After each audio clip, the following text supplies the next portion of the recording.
Whiskers and the Wishing Stone, a backyard discovery that changed everything. The late afternoon sun poured golden light across the boys' backyard, painting long shadows between the tall oak and the sagging garden fence. Jamie crouched low in the grass, watching Whiskers, his rabbit. As the little creature's nose twitched furiously at the earth, Whiskers had always been a digger, but today his paws moved with feverish determination. Tufts of grass and clumps of soil flew in all directions. "Whiskers, what are you after?" Jamie murmured, brushing aside a stray curl from his forehead.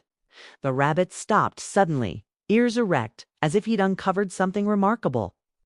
Jamie crawled closer. There, nestled in the hollow Whiskers had carved out, lay a stone unlike any Jamie had ever seen. It gleamed pale blue, almost translucent, with thin veins of silver swirling beneath its surface. The stone pulsed faintly in the waning light, as if it held the last breath of the day inside it. Jamie picked it up. Warm to the touch, the stone fit perfectly in his palm. A strange urge welled up in him, the kind of feeling that bubbles in your chest before you blow out birthday candles. Without thinking, Jamie whispered, "I wish I didn't have to do my math homework tonight." The breeze stilled. A flock of birds perched on the fence fell silent. The world seemed to pause, hanging on his words. Then, from the house, his mom's voice rang out. "Jamie, the power's out. Homework can wait." Stared at the stone, his heart thudding. Coincidence, he thought, had to be.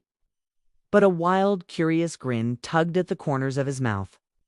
Later, as the sky deepened to indigo, Jamie sat on the porch steps with Whiskers resting at his feet. The stone glimmered faintly in his pocket. His mind raced with possibilities. He glanced at his rabbit, who nibbled contentedly on a sprig of clover. "All right, Whiskers, let's test this." He fished the stone out and cupped it in both hands. "I wish for a giant carrot for you." Whiskers froze. His nose twitched twice. Then he bounded toward the garden. Jamie followed. There, where Whiskers had dug earlier, stood a carrot nearly as tall as Jamie's shin, its leafy top swaying gently. Jamie gaped. Whiskers wasted no time. He began gnawing the massive vegetable, delighted beyond measure. Over the next few days, Jamie experimented. He wished for small things. A cool breeze on a sweltering afternoon, his favorite comic book showing up at the corner store. A sudden rain shower to end soccer practice early. Each wish granted. Always simple, harmless things. Nothing too greedy, nothing too grand. But as his confidence grew, so did his imagination. One evening, as storm clouds piled up on the horizon, Jamie clutched the stone and gazed at the sky. He wished the storm would pass without spilling a drop. The wind shifted, the clouds rolled back like a great gray curtain, and stars winked down at him. The next morning, he overheard his neighbor grumble about the dry spell ruining her garden. Jamie's stomach knotted. The stone, so magical, so thrilling, suddenly felt heavy in his pocket.